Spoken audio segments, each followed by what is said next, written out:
ताकि तुम्हारा वकार सलामत रहे। हजरत जाबिर रदी अल्लाह ताला अन्हो नबी की बारगाह में अर्ज करते हैं, या रसूल अल्लाह, अल्लाह ने सबसे पहले किस चीज को पैदा फरमाया? तो सरकार ने इरशाद फरमाया, या जाबिरु इन्नल्लाह खलक़ नूरा नबिय्यिका क़ब्ल अल अशिया। ए जाबिर, अल्लाह ने सबसे पहले तेरे नबी के नूर को पैदा फरमाया। तो अब सवाल ये पैदा होता है कि जब पूरी कायनात से पहले अल्लाह ने अपने हबीब के नूर को पैदा फरमाया, तो फिर ये नूरे मुहम्मदी रखा कहा? जमीन नहीं थी कि जमीन पे रखा जाता, आसमान नहीं था कि आसमान पे रखा जाता, जन्नत की बहारें नहीं थी कि वहां रखा जाता, जन्नत के महल्लात नहीं थे कि वहां रखा जाता। तो फिर परवरदिगार आलम ने ये नूरे मुहम्मदी रखा कहा? तो दो जुमलों में सुन लो, अल्लाह ने अपने हबीब के नूर को अपने पास में रखा, यानी अपने कुर्बे खास में रखा। तो अब सवाल फिर ये पैदा होता है कि जब अल्लाह ने पूरी कायनात से पहले अपने हबीब के नूर को पैदा फरमाया, तो अगर परवरदिगार चाहता तो वो तो कादिर मुतलक था, अगर वो चाहता तो पूरी कायनात से पहले अपने हबीब के नूर को पैदा फरमा देता, अगर वो चाहता तो हवाओं से पहले अपने हबीब के नूर को पैदा फरमा देता, अगर वो चाहता तो दरियाओं से पहले और आसमान से पहले अपने हबीब के नूर को पैदा फरमा देता। ए परवरदिगार, तेरे बंदे समझना चाहते हैं कि तूने अपने हबीब के नूर से पहले, जमीन से पहले, अपने हबीब के नूर से पहले जमीन को क्यों नहीं पैदा फरमाया? अपने हबीब के नूर से पहले आसमानों को क्यों नहीं पैदा फरमाया? तूने अपने हबीब के नूर से पहले हवाओं को और पानी को क्यों पैदा नहीं फरमाया? तो जब ये सवाल किया जाता है तो रब की रहमत जवाब देती है, ए मेरे बंदो, यकीनन मैं कादिर मुतलक हूं। अगर मैं चाहता अपने हबीब के नूर से पहले तो जमीन को पहले पैदा फरमा देता, अगर मैं चाहता अपने हबीब के नूर से पहले मैं आसमानों को पैदा फरमा देता। लेकिन अगर इन्हें पहले पैदा कर दिया जाता तो हो सकता था आने वाले जमाने में ये कायनात मेरे महबूब से नजरें मिलाती। जमीन ये कहती, या रसूल अल्लाह, अगर मैं नहीं होती तो आप कदम कहां रखते? आसमान ये कहता, या रसूल अल्लाह, अगर मैं नहीं होता तो आप शामियाने में किसके रहते? हो सकता था हवाएं ये कहती, या रसूल अल्लाह, अगर मैं नहीं होती तो आप सांस कैसे लेते? हो सकता था पानी ये कहता, या रसूल अल्लाह, अगर मैं नहीं होता तो आप अपनी तृष्णगी कैसे बुझाते, अपनी प्यास को कैसे बुझाते? तो मैंने जमीन से पहले, आसमान से पहले, चांदो सूरज से पहले, पूरी कायनात से पहले अपने हबीब के नूर को पैदा फरमा के ये बता दिया, ए जमीन सुन ले, तेरा मेरे हबीब पर कोई एहसान नहीं है। ए आसमान सुन ले, तेरा मेरे हबीब पर कोई एहसान नहीं है। ए हवाओं सुन लो, तुम्हारा मेरे महबूब पर कोई एहसान नहीं है। बल्कि ए जमीन, अगर मैंने तुझे पैदा किया है तो अपने हबीब के सदक़े में पैदा किया है। ए आसमान, मैंने अगर तुझे पैदा किया है तो अपने हबीब के सदक़े में पैदा किया है। ए पानी, मैंने अगर तुझे पैदा किया है तो अपने हबीब के सदक़े में पैदा किया है।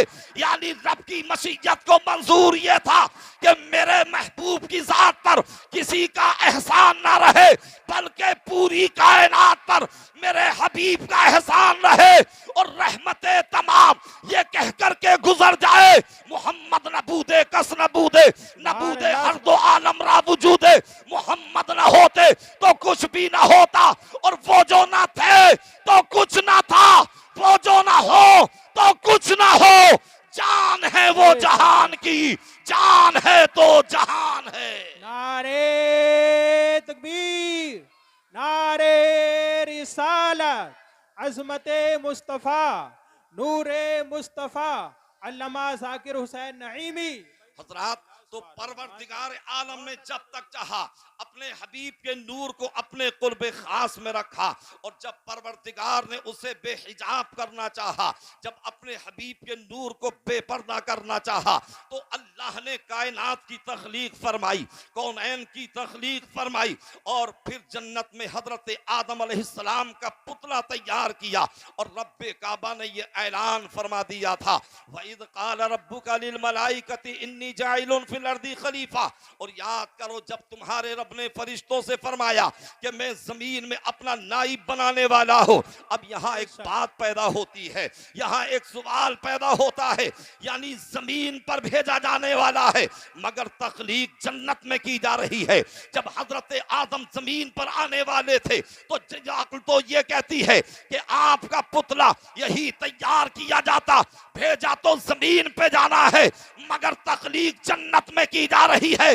रब ने ये इरशाद फरमा दिया और ये बता दिया कि जो शरीयत की हुदूद में रह करके काम करता है वो जन्नत में जाने का काम करता है, और जो शरीयत से बगावत करता है वो आदमियत से बगावत करता है। सुभान अल्लाह। नारे तकबीर, नारे रिसालत, नारे गौसियत, मसलके आला हजरत उलमाए अहले सुन्नत। आदम अलैहिस्सलाम का पुतला जन्नत में तैयार हो जाता है, रूह को डाल दिया जाता है।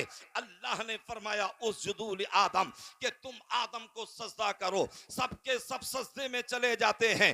फसजदू इल्ला इब्लीस, सिवाय इब्लीस के। अल्लाह ने इब्लीस से फरमाया कि तुझे क्या हुआ, जब सबके सब सजदे में चले गए तो तूने आदम को क्यों सजदा नहीं किया? तो उसने कहा था काला अना खैरुम मिनहु खलक़तनी मिन नारिन व खलक़तहु मिन तीन, यानी मैं इनसे बेहतर हूं इसलिए कि मैं आग से पैदा किया गया हूं और ये मिट्टी से पैदा किए गए हैं और आग मिट्टी से अफजल है। तो पता ये चला कि जब आदमी के अंदर अना आ जाती है, जब आदमी के अंदर अनानियत आ जाती है, जब आदमी के अंदर किब्र पैदा होता है, जब आदमी के अंदर मैं पैदा होती है तो समझ लो उसकी बर्बादी का पहला सीना शुरू हो जाता है। अब वो बर्बादी की तरफ जा रहा है। अलगरज हजरत आदम अलैहिस्सलाम को सजदा किया जाता है तो ये सजदा हजरत आदम अलैहिस्सलाम को नहीं था बल्कि हजरत आदम की पेशानी में जो नूरे मोहम्मदी चमक रहा था, ये सजदा तो नूरे मोहम्मदी को कराया गया था। हजरत आदम तो किबले के दर्जे में थे। अजीजान मिल्लत इस्लामिया, फिर परवरदिगार आलम ने हजरत आदम अलैहिस्सलाम को दुनिया में मबूस फरमाया, फिर आपको जमीन पर भेजा गया, फिर आपको दुनिया में भेजा गया। अब परवरदिगार आलम ने जो नूरे मोहम्मदी हजरत आदम की पेशानी में रखा था वो नूरे मोहम्मदी हजरत हव्वा के बतन में शिकम में आता है और उनके सदफे रहम में आता है। आखिरकार ये नूरे मोहम्मदी मुंतकिल होते होते पाक असलाफ से पाक अरहाम की तरह मुंतकिल होता रहा और फिर हजरत अब्दुल मुत्तलिब की पेशानी में आया।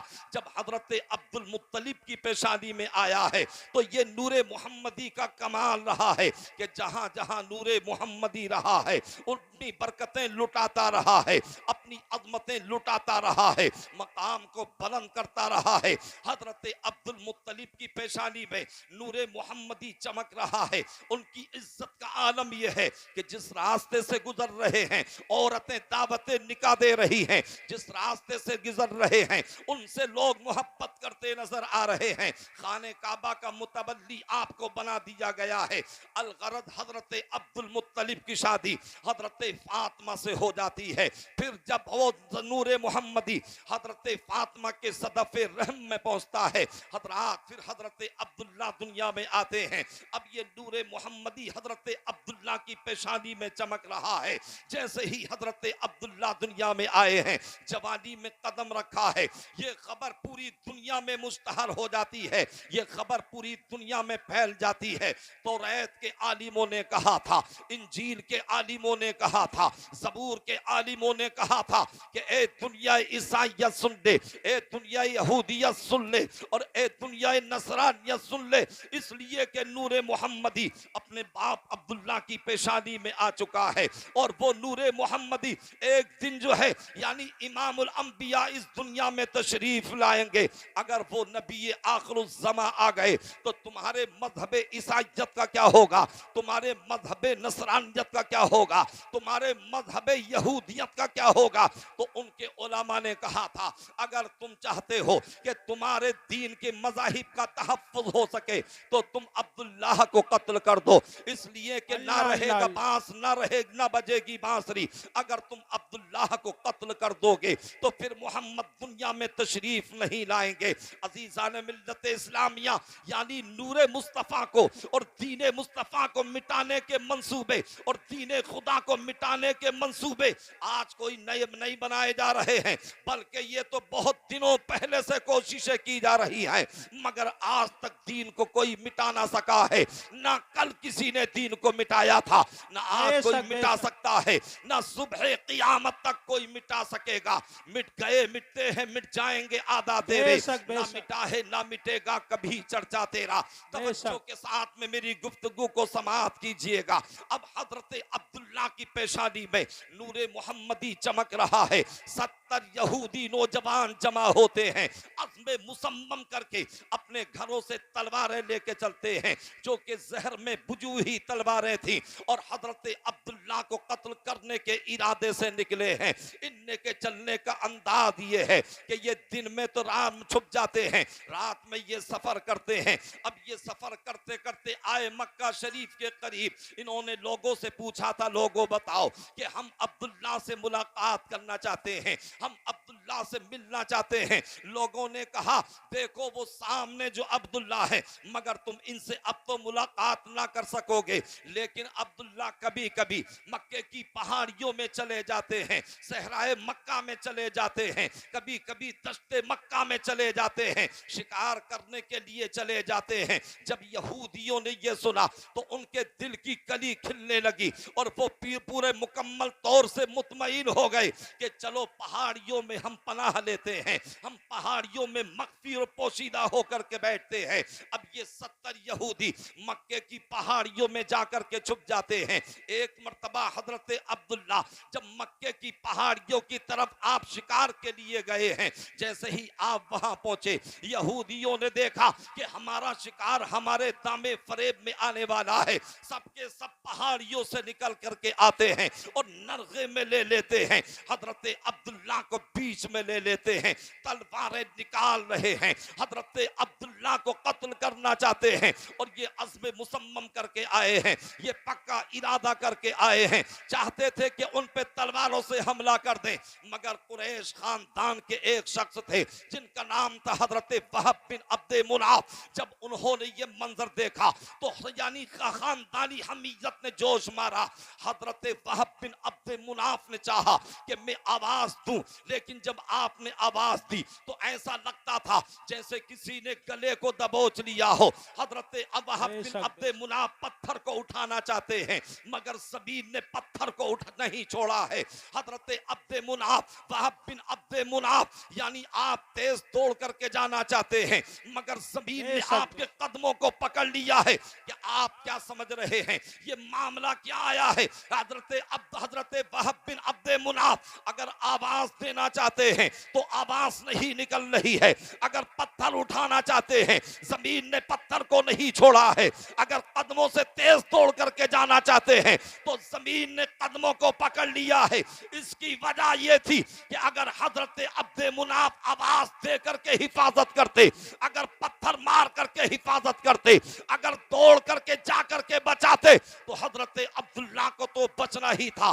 जब हजरत अब्दुल्ला बच जाते तो फिर ये मक्के में आकर के कहते, ए अब्दुल्ला अगर मैं दौड़ करके नहीं गया होता तो तुम्हें आज कत्ल कर दिया जाता, अगर मैंने पत्थर नहीं मारा होता तो आज तुम्हें कत्ल कर दिया जाता, अगर मैंने आवाज नहीं दी होती तो तुम्हें कत्ल कर दिया जाता।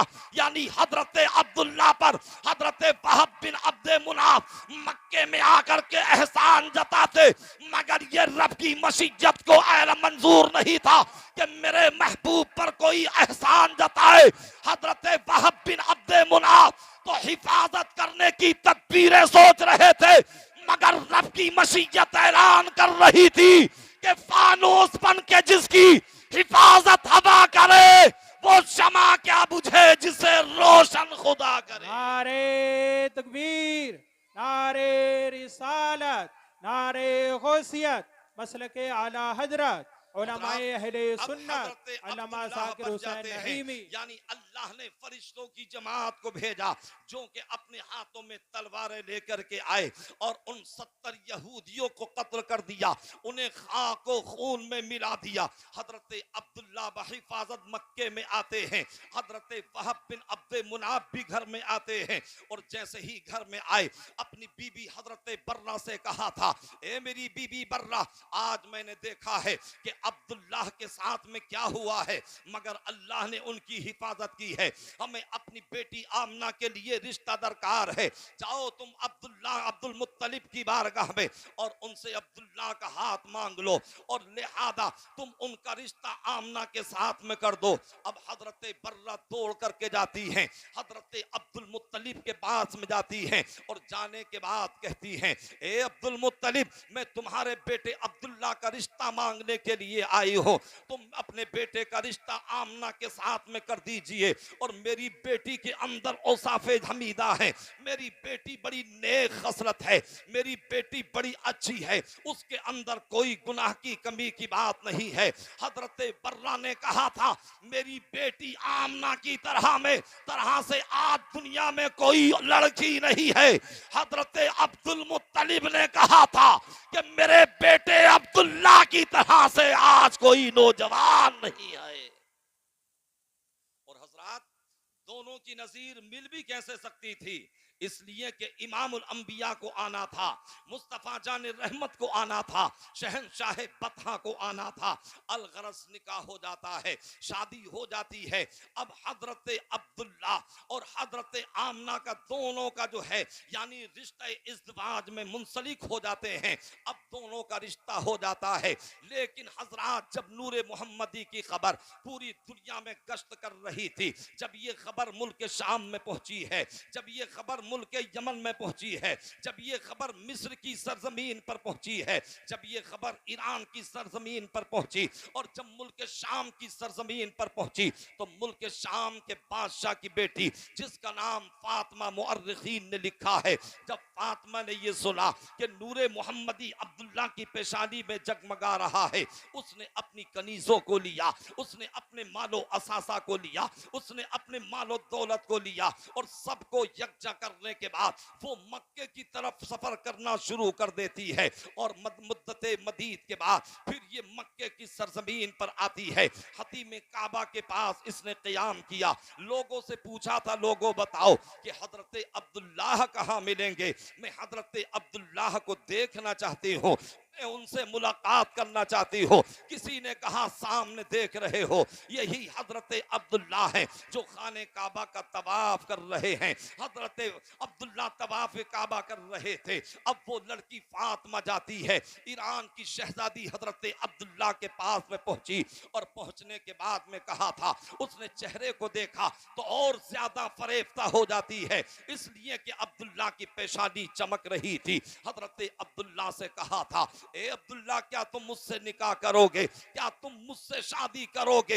लिहाजा मेरे भाइयों जरा सोचिए तो सही, आज यानी एक बादशाह की बेटी ऑफर कर रही है, कोई मामूली लड़की नहीं थी, कोई काली कलोटी लड़की नहीं थी, बल्कि हुस्न की मलका थी जो कि निकाह का पैगाम दे रही थी। हजरत अब्दुल्ला ने कहा, मैं अपने बाप अब्दुल मुत्तलिब से इजाजत ले लो, तब मैं शादी निकाह करूंगा। अब हजरत अब्दुल्ला घर में आए, उनके दिल में ख्वाहिश मुजामअत डाली गई और हजरत आमना से कुर्ब हासिल किया।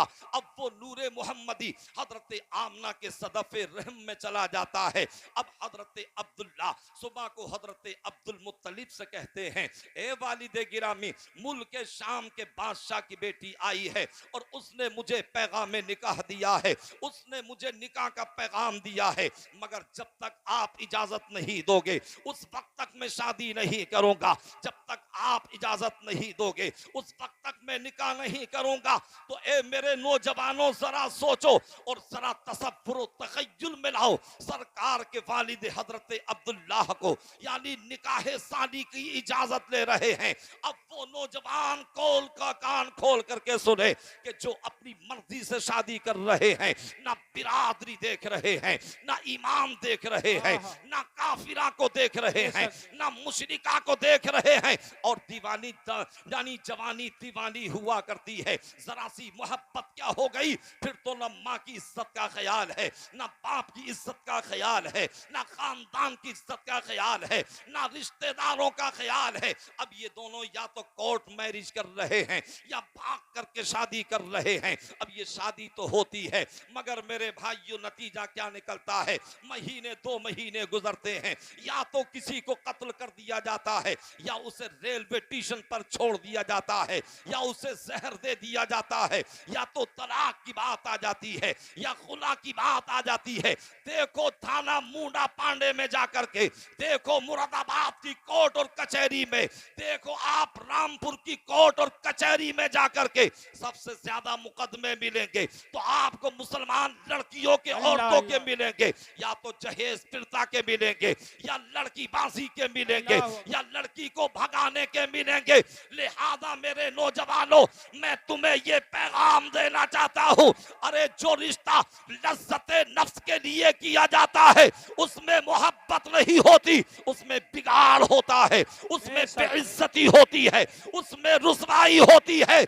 मगर जो रिश्ता माँ बाप करते हैं, होने वाले सोच में परवरदिगार मोहब्बत पैदा फरमा देता है। अब जब मर्जी से शादी होती है तो वो घर रहमतों का मामूरा बन जाता है। नारे तकबीर, नारे रिसालत, मिलादे मुस्तफा कॉन्फ्रेंस, सरकार ने आशिक फरमाया रसूल कमेटी, मरअतुली अर्बईन लिमालिहा वली हसबिहा वली जमालिहा वली दीनिहा फज़फर बिदात दीन तरीबत यदा, यानी 3 वजहों से 4 वजहों से निकाह किया जाता है। औरत के माल और दौलत की वजह से, औरत के हुस्न और जमाल की वजह से, औरत के हसब और नसब की वजह से, और औरत के दीन की वजह से। मेरे आका इरशाद फरमाते हैं फज़फर बिदात दीन, यानी तुम दीन वाली को पसंद करो। अगर तुम दीन वाली पसंद ना करोगे तो तसव्वुर भी इज्जत का नहीं किया जा सकता है, सुकून का कोई तसव्वुर नहीं किया जा सकता है। अजीज़ान मिल्लत इस्लामिया, मेरे आका इरशाद फरमाते हैं अगर तुम ऐसा नहीं करोगे तब तरीबत यदा, तो तुम यानी गर्द आलूद हो जाओ, तुम्हारी नाक गर्द आलूद हो जाए। मतलब यह है कि तुम रुसवा हो जाओगे, तुम जलील हो जाओगे। तो ए मेरे नौजवानों, इस कॉन्फ्रेंस से ये पैगाम लेकर के जाना और ये अज़्म मुसम्मम करके जाना, हम जो भी कदम उठाएंगे माँ बाप की मर्जी से उठाएंगे। अगर माँ बाप की मर्जी से कदम उठाओगे तो तुम्हारा रसूल भी राजी हो जाएगा और तुमसे तुम्हारा परवरदिगार भी राजी हो जाएगा। बहुत खूब, सुभान अल्लाह। अब हजरत अब्दुल्लाह से हजरत अब्दुल मुत्तलिब ने कहा बेटा निकाह सानी करने की इजाजत है, आप निकाह कर सकते हैं। अब हजरत अब्दुल्ला आए सुबह को खाने काबा का तवाफ करने के लिए। जब खाने काबा का तवाफ किया तो फिर वो लड़की आई करीब में, मगर अब्दुल्ला के चेहरे को देखा और देखने के बाद अपने रुख को फेर लेती है। हजरत अब्दुल्ला ने कहा था ए फातिमा जरा ये बता दे, कल तो तू मुझे निकाह का पैगाम दे रही थी, कल तो तू मुझे पैगाम शादी दे रही थी, मगर आज तूने अपने चेहरे को क्यों फेर लिया है? उस शहजादी ने जवाब दिया था ए अब्दुल्ला मुझे कोई गलत मत समझना, बल्कि मैं तो निकाह का पैगाम दे रही थी, वजह यह थी कि तुम्हारी पेशानी में जो नूरे मोहम्मदी था, मैं तो ये चाहती थी, मैंने तौरात के आलिमों से सुना था, मैंने ज़बूर के आलिमों से सुना था कि वो नूरे मोहम्मदी अब्दुल्ला की पेशानी में चमक रहा है और जो अब्दुल्ला की बीवी बनेगी इमामुल अंबिया उसी के बतन से दुनिया में आएंगे। तो मेरी तमन्ना ये थी कि आप मेरे शोहर बन जाएं और इमामुल अंबिया दुनिया में आए तो मेरे बतन से आए, इसलिए कि जब इमामुल अंबिया दुनिया में मेरे बतन से आएंगे तो जहां मुस्तफा का चर्चा होगा तो वहां मेरा भी चर्चा होता रहेगा। सुभान अल्लाह, सुभान अल्लाह, माशाअल्लाह। तो ये नूरे मोहम्मदी का कमाल है। ये नूरे मोहम्मदी ये जहां जहां रहा है वहां अपनी बरकतें लुटाता रहा है। अगर ये हजरत आदम की पेशानी में रहा है, हजरत आदम की तौबा को कबूल किया गया है, हजरत इब्राहीम की पेशानी में रखा गया है, तो उन पर नारे नमरूद को गुलजार कर दिया गया है। हजरत गिरामी यही नूरे मोहम्मदी हजरत इस्माइल अलैहिस्सलाम की पेशानी में रखा गया, तो हजरत इस्माइल को छुरी के नीचे से निकाल करके जन्नत का दुम्बा ला करके यानी उसे ज़िबा करा दिया गया है, हजरत इस्माइल को बचा लिया गया है। तो ये नूरे मोहम्मदी का कमाल है कि ये नूरे मोहम्मदी जहां जहां रहा है अपनी बरकतें लुटाता रहा है, अपनी रहमतें लुटाता रहा है, अपनी अजमतें लुटाता रहा है। यहां तक कि अगर हजरत आदम चमके हैं तो इसी नूर से चमके हैं, हजरत शीश चमके हैं तो इसी नूर से चमके हैं, हजरत याकूब चमके हैं तो इसी नूर से चमके हैं, हजरत यूसुफ चमके हैं तो इसी नूर से चमके हैं, हजरत इब्राहीम चमके हैं तो इसी नूर से चमके हैं, हजरत इस्माइल चमके हैं तो इसी नूर से चमके हैं, हजरत मूसा चमके हैं तो इसी नूर से चमके हैं, हजरत ईसा चमके हैं तो इसी नूर से चमके हैं, अजी जिब्रील चमके हैं तो इसी नूर से चमके हैं, मीकाईल चमके हैं तो इसी नूर से चमके हैं, इसराफील चमके हैं तो इसी नूर से चमके हैं, इस्राईल चमके हैं तो इसी नूर से चमके हैं, सिद्दीक अकबर चमके हैं तो इसी नूर से चमके हैं, फारूक आजम चमके हैं तो इसी नूर से चमके हैं, उस्मान गनी चमके हैं तो इसी नूर से चमके हैं, अली मुर्तजा चमके हैं तो इसी नूर से चमके हैं, इमाम हसन चमके हैं तो इसी नूर से चमके हैं, अमीर मुआविया चमके हैं तो इसी नूर से चमके हैं, इमाम आजम चमके हैं तो इसी नूर से चमके हैं, गौसे आजम चमके हैं तो इसी नूर से चमके हैं, गरीब नवाज चमके हैं तो इसी नूर से चमके हैं, साबिर पाक चमके हैं तो इसी नूर से चमके हैं, महबूब इलाही चमके हैं तो इसी नूर से चमके हैं, मखदूम सिमना चमके हैं तो इसी नूर से चमके हैं, मखदूम मारेरा चमके हैं तो इसी नूर से चमके हैं, वारिस देवा चमके हैं तो इसी नूर से चमके हैं, सदरुल शरिया चमके हैं तो इसी नूर से चमके हैं, आला हजरत चमके हैं तो इसी नूर से चमके हैं, और सदरुल्लाह फाजिल चमके हैं तो इसी नूर से चमके हैं, हाफिज मिल्लत चमके हैं तो इसी नूर से चमके हैं, मुजाहिद मिल्लत चमके हैं तो इसी नूर से चमके हैं, अजी ताजुल शरिया चमके हैं तो इसी नूर से चमके हैं। तुम भी नबी की बारगाह में अपने अरीज़े को पेश करो और ज़बान आला हजरत में बोलो, या रसूल अल्लाह, चमक तुझसे पाते हैं सब पाने वाले, मेरा दिल भी चमका दे चमकाने वाले। सुभान अल्लाह। नारे तकबीर, नारे रिसालत, नारे गौसियत, मसलके आला हजरत।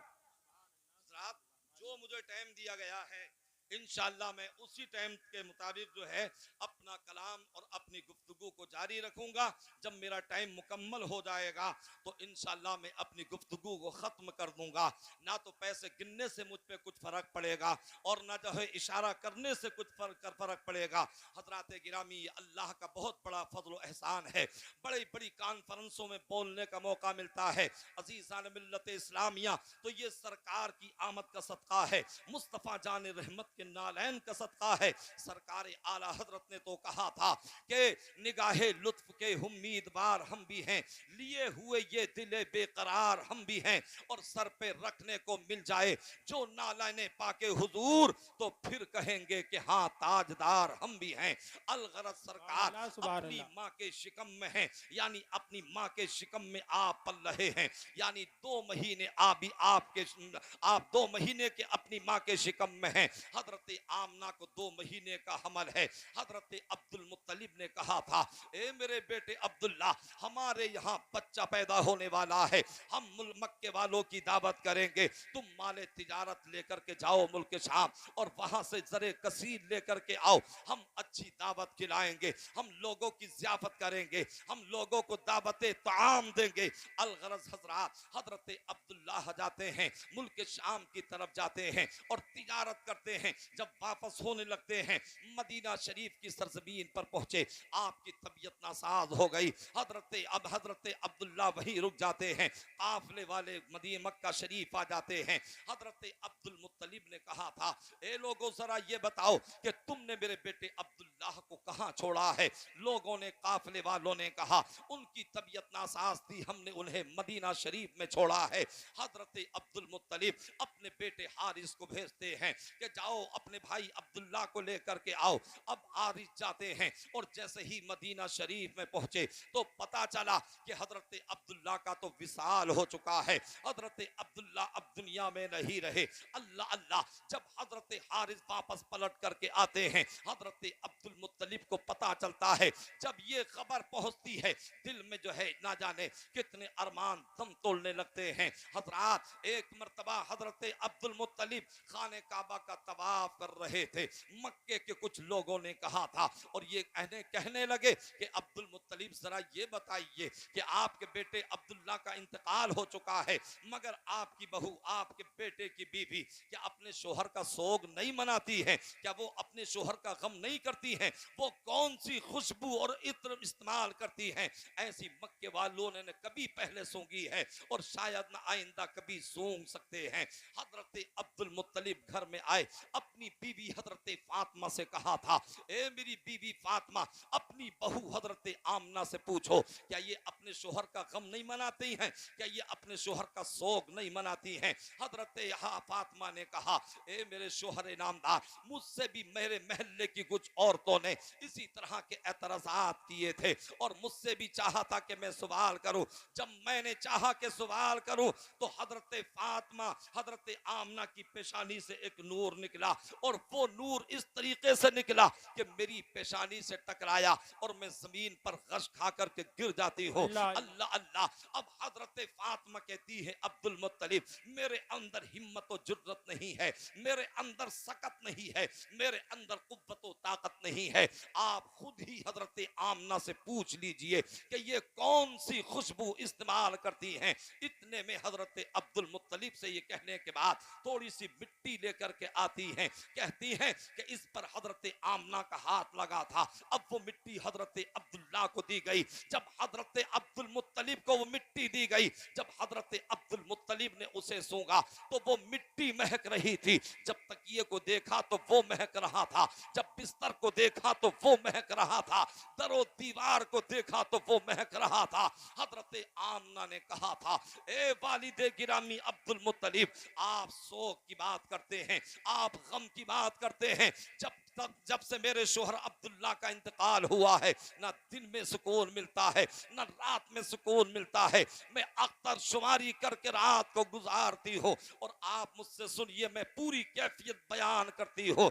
अब हजरत आमना बयान करती हैं कि जब मैं पानी भरने के लिए कुएं पर जाती हूँ और जब मैं कुएं के पास में पहुंचती हूँ तो पानी का कुआं ऊपर को आ जाता है, मैं हाथ डाल करके पानी भर लेती हूँ। मेरी और सहेलियां और मक्के की और औरतें कहा करती हैं, ए बहन आमना जरा ठहरी रहना, कि तुम ठहरी रहोगी तो ये पानी ऊपर रहेगा, हम भी तुम्हारे सदके में भर लेंगी। और ए वालिदे गिरामी, जब मैं पानी भरने के बाद वहां से कदम घर की तरफ को रखती हूँ और जब मैं नोकीले पत्थरों पर अपने कदम को रखती हूँ तो वो नोकीले पत्थर जो है मोम हो जाते हैं। मैं जिन दरख्तों के सामने से गुजरती हूँ वो दरख्त सलाम पेश करते नजर आते हैं और मैं जिन गलियों से गुजरती हूँ वो गलियां महकती नजर आती हैं। इसमें मेरा कमाल नहीं बल्कि मेरे शिकम के अंदर जो मेरा बेटा पल रहा है ये मेरे बेटे का कमाल है। तभी तो आला हजरत फरमाते हैं, उनकी महक ने दिल के गुंचे खिला दिए हैं, जिस राह चल दिए हैं कूचे बसा दिए। सुभान अल्लाह, सुभान अल्लाह। गुजरता चला गया यहाँ तक के वो साते सईद आई। अब मैं अपनी गुफ्तगू को इख्तिताम पसीर करना चाहता हूँ, इख्तिताम की तरफ अपनी गुफ्तगू को ले जा रहा हूँ। जब वो साते सईद आई जो कि विलादत का वक्त होता है, जो कि पैदाइश का वक्त होता है, हजरत आमना रज़ियल्लाहु ताला अन्हा फरमाती हैं कि हजरत जिब्रील अमी आए और आने के बाद मेरे शिकम की तरफ तवज्जो करके कहा, इज़हर या सय्यदल मुरसलीन, इज़हर या खातमन नबिय्यीन, इस हरिया इमाम नबी, यानी हजरत आमना कहती हैं कि जिब्रील अमी आए और आने के बाद सरकार को खिताबात से याद कर रहे हैं। आज हमारे और आपके यहाँ भी बच्चे पैदा होते हैं, मगर हजरात ये पता नहीं चलता कि बच्चा पैदा होने के नारे बाद तकबीर, नारे रिसालत, नारे हैदरी, नारे गौसियत, मसलके आला हजरत, उलमाए अहले सुन्नत, शायर इस्लाम जनाब सईद अख्तर साहब किबला। देखिए माशाल्लाह सुभान अल्लाह, हमारे बरादर असगर जनाब सईद अख्तर साहब जो बहुत बड़े शायर हैं, जोखनपुरी तशरीफ ला चुके हैं। अल्हम्दुलिल्लाह, जब ये पढ़ेंगे तो इंशाल्लाह आप झूमेंगे, तड़पेंगे, मचलेंगे और आप जोर से बोलेंगे। और शायर इस्लाम शमीम रजा नूरी भी तशरीफ फरमा हैं, आप इनके भी कलामात को समात करेंगे। और फिर कुछ ही देर के बाद हजरत अल्लामा मुफ्ती हम्माद रजा साहिब किबला भी तशरीफ लाने वाले हैं, आप उनके भी खिताब से महजूज होंगे। तो मैं अर्ज ये कर रहा था, आज भी बच्चे पैदा होते हैं, मगर आज तक ना कोई मशीन बता सकती है, आज तक ना कोई अल्ट्रासाउंड बता सकता है, आज तक ना कोई चेकअप मशीन बता सकती है, आज तक ना कोई साइंटिस्ट बता सकता है, आज तक ना कोई रिसर्च करने वाला बता सकता है कि पेट में जो बच्चा पल रहा है, ये बच्चा पैदा होने के बाद ये रहसन बनेगा या ये आलिम बनेगा, ये डाकू बनेगा या ये शराबी बनेगा, ये मुफ्ती बनेगा, ये अच्छा बनेगा या बदकार बनेगा, ये नमाजी बनेगा या ये शराबी बनेगा, ये हाजी बनेगा या ये क्या क्या बनेगा, कोई भी नहीं बता सकता। मगर ये शान मुस्तफा है कि मुस्तफा अभी दुनिया में तशरीफ लाए नहीं है, बल्कि हजरत जिब्रील इस तरह की बशारत दे रहे हैं कि ए नबियों के इमाम तशरीफ लाइए, ए नबियों के खातिम तशरीफ लाइए, ए नबियों के इमाम तशरीफ लाइए। तो ये है अजमत मुस्तफा। मेरे इमाम ने बता दिया, अल्लाह की सरताबा कदम शान है ये, इंसान ही इंसान, वो इंसान है ये। और कुरान तो ईमान बताता है इन्हें, ईमान ये कहता है मेरी जान है ये। बेशक, क्या बात। अब सरकार के दादा हजरत अब्दुल मुत्तलिब फरमाते हैं, अना अतूफु बिल काबती तिलकल लैला, यानी इमामुल अंबिया की रात में खाने काबा का तवाफ कर रहा था। मैंने देखा कि खाने काबा की इमारत या का यक जो है दरे आमना की तरफ झुकी और फिर थोड़ी देर के बाद में सीधी खड़ी हो गई। जबकि दुनिया का उसूल और तरीका यह है कि अगर कोई बिल्डिंग मिस्मार हो जाती है, अगर वो जमी बोस हो जाती है, आप गज़ा की इमारतों को देखें या आप जलजले में गिरी हुई इमारतों को देखें, या तो उसे तामीर करना पड़ता है या उसकी तोसीज करना पड़ती है या उसे दोबारा बनाना पड़ता है, मगर आज तक कोई इमारत अपने आप खड़ी नहीं होती। मगर ये खाने काबा की शान है। हजरत अब्दुल मुत्तलिब कहते हैं कि मैंने देखा खाने काबा झुका और झुकने के थोड़ी देर बाद फिर खड़ा हो गया, फिर अपनी जगह सलामती के साथ में खड़ा हो गया। मैंने रब की बारगाह में अर्ज की, मौला ये क्या मामला है? आज से पहले मैंने बहुत मर्तबा तवाफ काबा किया है, मगर मैंने खाने काबा को झुकते हुए कभी नहीं देखा। तो फिर हातिफे गैबी से आवाज आती है, ए अब्दुल मुत्तलिब, ये मुझसे मत पूछो, बल्कि ये खाने काबा से पूछो। हजरत अब्दुल मुत्तलिब कहते हैं, मैंने रब की बारगाह में अर्ज की, मौला क्या ये खाने काबा बोलेगा? आज तक तो काबा नहीं बोला है। फिर हातिफे गैबी से आवाज आती है, आज मेरे महबूब की आमद का दिन है, आज मसरतो शादमानी का दिन है, आज खुशी और इंबिसात का दिन है। आज तक तो काबा नहीं बोला था, मगर आज काबा बोलेगा। हजरत अब्दुल मुत्तलिब कहते हैं, मैंने खाने काबा की तरफ तवज्जो की और तवज्जो करके काबे से कहा, ए काबे जरा ये बता कि अव्वलीन का काबा तू है, आखिरीन का काबा तू है, आदम का काबा तू है, शीश का काबा तू है, हूद का काबा तू है, लूत का काबा तू है, इब्राहिम का काबा तू है, इस्माइल का काबा तू है, ईसा का काबा तू है, मूसा का काबा तू है, और औलिया का काबा तू है, अब्बास का काबा तू है, और अब्दाल का काबा तू है, औताद का काबा तू है, राकईन का काबा तू है, साजिदीन का काबा तू है, शाकिरीन का काबा तू है, सालिहीन सालेहीन का काबा तू है, एक काबा सबका तो काबा तू है, मगर जरा ये बता दे कि तू किसके लिए झुका है। तो काबे से आवाज आती है, अल्लाह उसे कुव्वते गोयाई अता फरमाता है और काबा कहने लगता है, ए अब्दुल मुत्तलिब सुनो सुनो, यानी अव्वलीन का काबा मैं हूँ, आखिरीन का काबा मैं हूँ, आदम का काबा मैं हूँ, शीश का काबा मैं हूँ, लूत का काबा मैं हूँ, हूद का काबा मैं हूँ, इब्राहिम का काबा मैं हूँ, इस्माइल का काबा मैं हूँ, और अब्बास का काबा मैं हूँ, अवताद का काबा मैं हूँ, अब्दाल का काबा मैं हूँ, राकीन का काबा मैं हूँ, साजिदीन का काबा मैं हूँ, शाकिरीन का काबा मैं हूँ, सालेहीन का काबा मैं हूँ। ए अब्दुल मुत्तलिब सुनो सुनो, यानी सबका काबा तो मैं हूँ, मगर मेरा काबा वो है जो आमना की गोद में आया है। तभी तो आला हजरत फरमाते हैं कि जिनके सजदे को महराबे काबा झुकी, उन भवों की लताफत पे लाखों सलाम। नारे तकबीर, नारे रिसालत, मिलादे मुस्तफ़ा कॉन्फ्रेंस, आशिक रसूल कमेटी। सुभान अल्लाह। बस बात खत्म हो रही है मेरी। तो जवाब दिया कि सबका काबा तो मैं हूं, मगर मेरे काबा मोहम्मद अरबी हैं सल्लल्लाहु अलैहि वसल्लम। अब मक्के का दस्तूर ये था कि जब वहां बच्चा पैदा होता तो सबसे पहले उसे खाने काबा का तवाफ कराया जाता, लड़की पैदा हो या लड़का, दोरे जहालत में उनका ये मामूल था। हजरत आमना ने अब्दुल मुत्तलिब को दिया कि आप ले जाइए और खाने काबा का तवाफ करा के लाइए। तारीख बताती है, उलमा बताते हैं, फरमाते हैं कि जब हजरत अब्दुल मुत्तलिब लेकर के गए तो कुछ अहले कुरैश ने देखा कि जब हजरत अब्दुल मुत्तलिब कपड़े में छुपा करके सरकार को ले जा रहे थे तो ऐसा लग रहा था कि अब्दुल मुत्तलिब काबे की तरफ बढ़ रहे हैं या काबा अब्दुल मुत्तलिब की तरफ बढ़ रहा है। अल्लाह अल्लाह। अब हजरत अब्दुल मुत्तलिब सरकार को गोद में लेकर के गए, खाने काबा का तवाफ कराया और तवाफ कराने के बाद फिर हजरत आमना की गोद में ला करके दे दिया। फिर हजरत आमना की अमानत आमना को सौंप दी।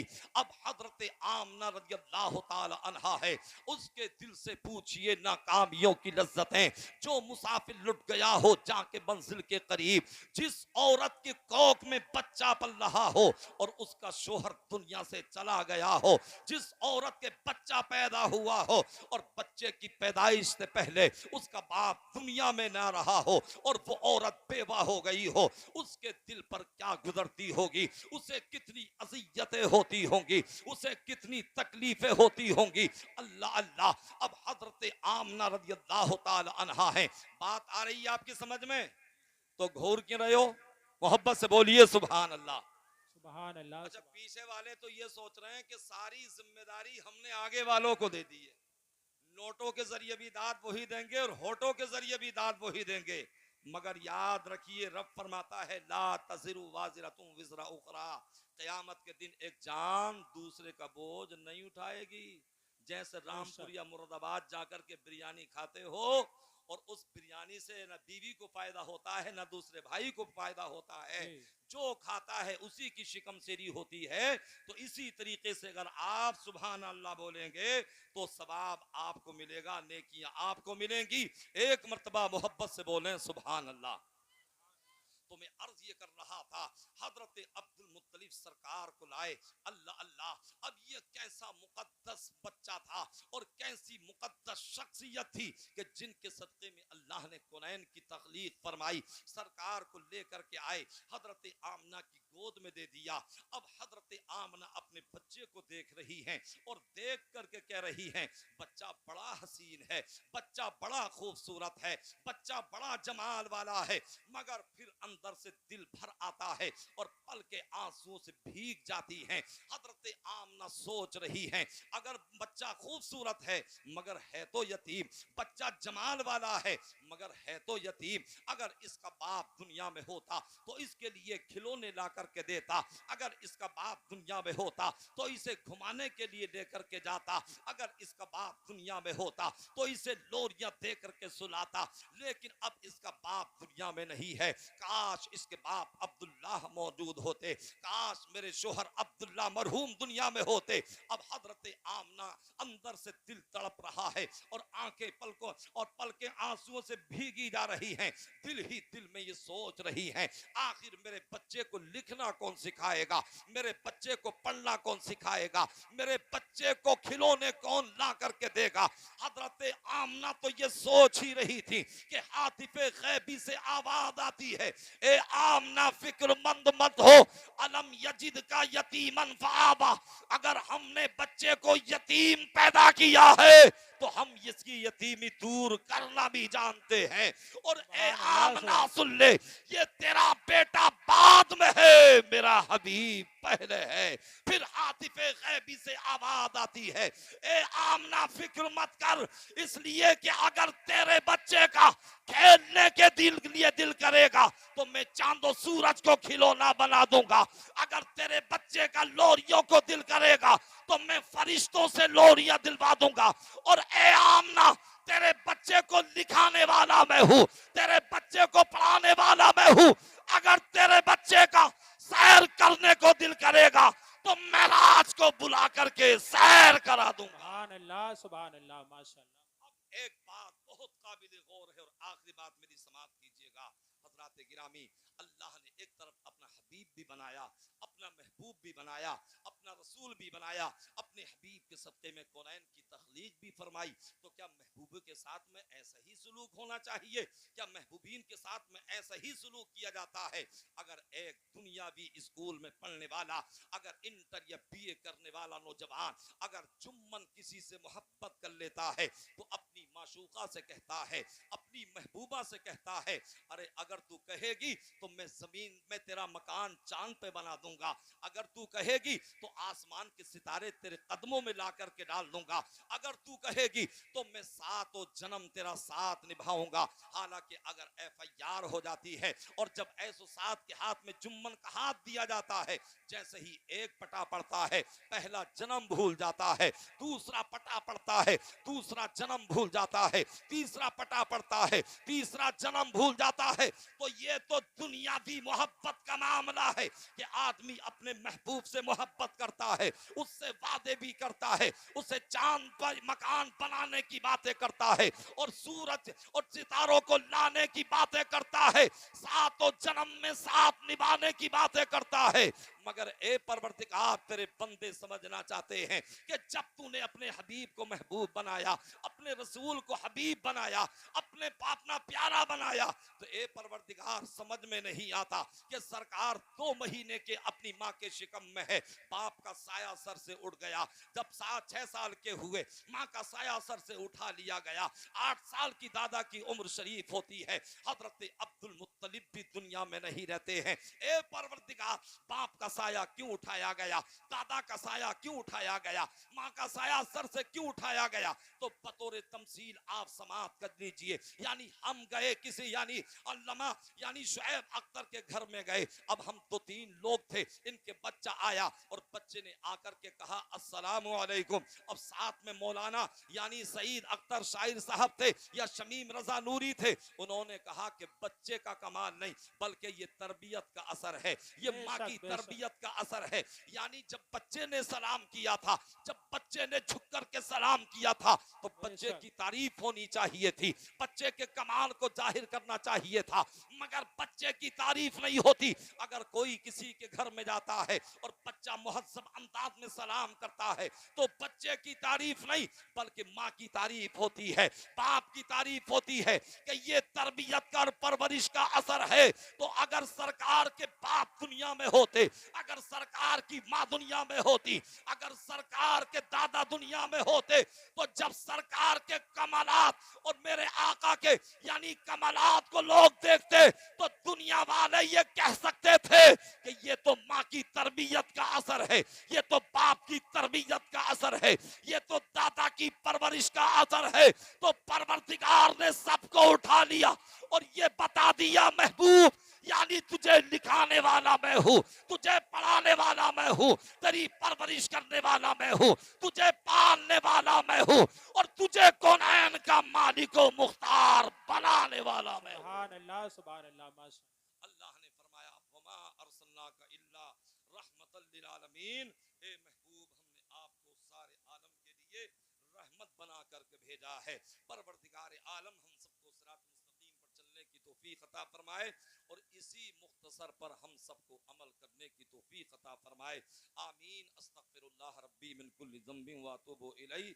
ये किस्सा लतीफ अभी ना तमाम है, जो कुछ बयां हुआ वो आगाज़ बाब था। बरगे हिना पे लिखता हूँ दर्द दिल की बात, शायद के रफ्ता रफ्ता ये लगे दिल लुबा के हाथ। वमा अलैना इल्लल बलाग वस्सलामु अला मन इत्तबअल हुदा।